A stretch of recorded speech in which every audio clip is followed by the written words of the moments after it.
granddad and great granddad of boxing. How does that feel now? Because it was only a few months ago that you became a granddad and you were great granddad. 7 weeks now, yeah. 7 weeks on 7 weeks tomorrow. And was it a little girl? Yeah, no, my little girl, but it's my little boy. Oh, little boy. Stanley. Yeah, I was Stanley. He's already been in the gym. No, I've got seen him here this morning. So, what is it today? Because this is Boxing Day. So I presume it's a perfect day for boxing, but it's a holiday for most people. Not for you two. We're down here and we've got Marvin Herbert down here doing a 26-hour madness. I don't know what it is. He's crazy and he's full of energy, that guy. Okay, sure.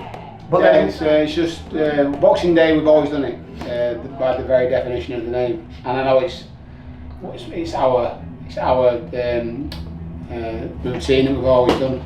It's our tradition. We've always tried to get on Boxing Day. Like the kids to run on Christmas Day. It's just a bit of a just doing something different. Boxing Day, as the name says, allows us to do it, and we have a bit of a laugh. It's fun, whilst also working hard as they can. What's brilliant about today is the variety of people that come in, but we've got obviously, one of the best super lightweights in the world, Jack Catchell down here, who obviously works for you, Nigel, at the VIP gym. Down here training some of the mates. I just mentioned before, we've got Marvin Herbert down here training some of the kids and working with the kids. And then I was watching you today on the pads with Big Pat Brown, who's hopefully going to be representing England in the Olympics, or GB I should say. Hopefully that's what we've been working towards. So he's been working towards, should I say? Yeah, but what's so nice is I've just been watching you there. You put as much effort into, and there's a reason why you put effort into someone like Patrick Brown, because the kid's a super talented lad and going to go a long way. But then there's a little kid there who looks like perhaps never boxed before. Joe. Yeah. And believe me, it looks great. He needs a bit of confidence, he needs to grow a little bit. But you give it's everyone. It's always well. You give everyone the same amount of time, though. Well, of course, we're in here for a reason, because we're always here, but on a Boxing Day. But in a few weeks we've got a show coming off. Was it 24th? You said? 23rd. Is that going to be a free open air one here? It's not. It's going to be a Peaky Blinders one. So we're going to do a Peaky Blinders. We're doing one, then we're doing another one in February, which is the free open air, free one inside the fire station. But we try and be as busy as possible. But that's why. But that's what he's saying about getting the kids busy, because keeping it active. Still got plenty of carded kids here now.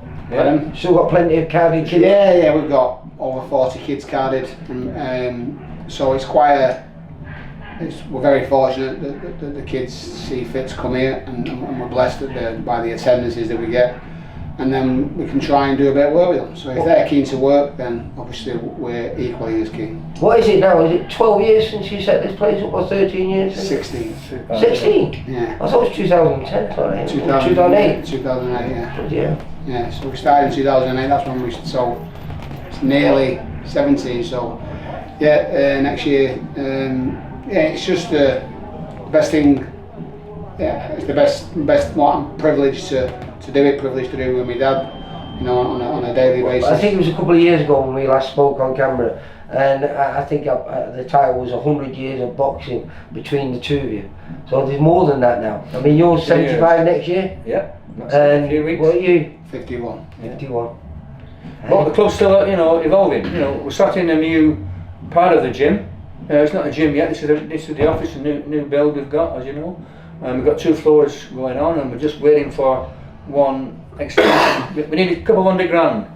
Is it a couple of three? Let's say 3. Maybe we'll go cheap. A few $100,000 just to finish the old gym off, and then. So what are you going to be building on top of this place? Building on top. That's the aspiration. Yeah. So the aim and the ambition is to. So we've done 2 phases here. We've done a ground floor extension, then we've done a second floor extension for an education. So there's an extension above us here now, on this side. Yeah, a little gym, classroom, showers, disabled lift there, disabled toilet there, little kitchen there. So we're ready to go. We're all ready to go.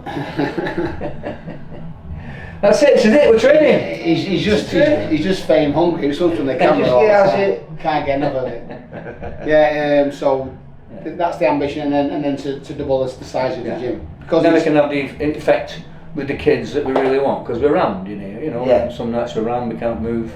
And it's like a lot of busy clubs, they've got a lot of kids in, but we just need a bit more space, that's all. So But it is good because it's what, like I said, the values that boxing teach you are often very transferable into the real world, Big time. because it's all about working hard and to try and be the best you.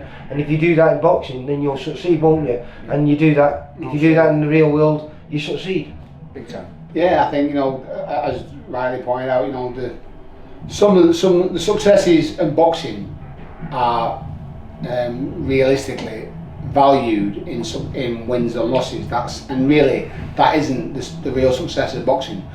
So the success of boxing is the kids who actually don't compete.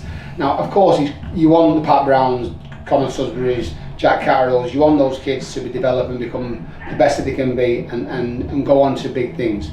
But some of the kids in this gym may never box. We talked about young Joseph, who's 8 years of age, 9 years of age, and if he never boxes ever, I think he will, because he's very keen, and as my dad pointed out there, I think he's quite good. He has to grow a little bit and get great and be mature. But if he never boxes, the fact that he's in here doing and getting influenced by us, arguably, and other people, then other coaches, and we're very fortunate for the volunteers that we have who help out, they're being influenced, and then you can have an effect on the bigger, badder world, and that's the success. That's the real success. I'm sure, adding on to that, we've got kids who've been coming here for a long time, and they've been to university since. Yeah, well, one of them just qualified, wasn't he? They're coaching. What was the kid now? I could see him, but I filmed him a few times, and yeah, they're coaching. Now they're we switch perpetuating, continuation. Well, that's what I like about this place. I like it because it happens in a lot of gyms. But kids that were pupils of yours are now coming back, coaching with you. Does that give you great satisfaction? Definitely. Yeah, massive. They're achieved already. They're achieved. And that's it. And again, if they go on to win a contest, a local, an area title, a regional final, whatever it is, success is valued in having your arm raised. That's not how it is with us. The success is that kid, as you mentioned there, Hamden, putting back into the society, putting back into his community, changing the other kids, so changing the next generation of kids to become great people, potential, superstars. Not just boxing and financially. I mean, talking about life. And all that started in this area, just a few yards up the road, at MossSide Champs Camp. Yeah, for sure. In fact, I'm just watching the Ricky Allen story, and what's the M21? Is it the story for? And it's brilliant because that happened in my era, and it must give you great inspiration for you to do that. Seeing what that did for that area then. I inspired Phil Martin, who started the club. I boxed him actually on an exhibition, but he cut my eye to pieces. Give about 2 stone. But a guy who sort of was doing then what people are doing now. He was ahead of the game, that's for sure. And it's great, he set it off in. Well, he changed boxing in Manchester. Head of the game. Him and I think Brian Hughes were 2 iconic characters. And if you go back to yourselves, as your pro career, you was a fantastic amateur yourself. If you go back, all those guys that are great coaches, you and Jamie now, all stem from people that were coached by those guys early in their days. And again, I think so. The world over, you've got to learn, and you're taught by people who are ahead of the game, and like people in America. But I would say, arguably, this country's as good as anywhere in the world. Who are people who have influenced the positives of this world. So, and the kids who are now good, upstanding members of society because of the influence they've had from a multitude of coaches. And it's great to talk about us and champs and many other gyms, but there are thousands throughout this country, and they need to be invested in by government and other people. And that's another conversation. But that's the conversation you've got to have with the dickheads who are in charge, who don't see value in what we do. Yeah. They don't care. They don't matter, because they can, with these kids who are in our gym and changing, and our gym and every other gym around here and throughout this country, they're the kids who will and can become better things. Some slip through the net. That's life. That's the world. But these kids, you've got to give them a chance, and we're giving them a chance, and so we think that they're responding. I think the coach is as good as the kids that walk through the door in many instances. And I spent 10 years in the States, coming and going in those gyms in Vegas, LA, and all that kind of stuff. And every bit as good of environment that I've seen are gyms in this country. Every bit as good. Obviously, primarily it's amateur gyms, because the amateur actually feels the professional. Of course. Because they're professional. Invariably are training in amateur gyms anyway, in a lot of cases. So, as far as I'm concerned, whatever, the Joshuas of this world are doing, the multimillionaires of this world, travelling to America, and lots of them, Amir Khan, Christ, we spent lots of, I used to train with Amir Khan, I trained Amir a little bit before he went to the Olympics, and you're producing talent. We've always had talent walking in the door, always. It's just about, homegrown talent, by homegrown coaches. 2024 is going to be an exciting year for you, because, like I say, the new extension should make life a little bit easier. Hopefully. For what is it? Maybe it's a tough life, not just for the boxers. For me, it'll be a better environment. For him, it'll be harder work, because he has to manage the bloody thing. So he's got more man hours than sadly. And he takes a lot on his shoulders, really, and he's great. He has to delegate a little bit more better. But I'm blessed. I've got my dad, coaches here. We have got. And like you said, you've got the kids that you taught, so they know the ethics that you want to pass on to to your pupils. Yeah, they do. And we don't need to have a title, but fortunately, it's a blessing. You could always do more coaches. Of course, that's not an advert, but that's the truth. You always need more people to help out. So the most important person in the gym is the person who opens the door, not the head coach or the person who's the club leader. The person who opens the door. Make sure that we're open. They're the most important people. And then you've got to tap into the talent, as my dad said, who walks through the door. But it's a blessing, and we're very fortunate that people give their time to us for no payment, just to get sometimes to get a tracksuit or a t-shirt. But again, when you come in and you get the chance to train with the likes of Jack Carroll, who should be undisputed world champion, the kids buzz off that, and it's a real. I would like to be like him, and to see him on television. So some of our kids have never met him. They've come in today for the first time, recently joined us, and they're like, "That's the guy off the television." So that's a great thing for them to strive for, and they see it as achievable because he's in their gym punching the same bags as them, giving them a free t-shirt. It's phenomenal. Yeah. Well, like you say, I loved it this morning, because I walked in. You were here first, then you turned up, your wife turned up, your kids turned up, your grandchild turned up. It's just a real.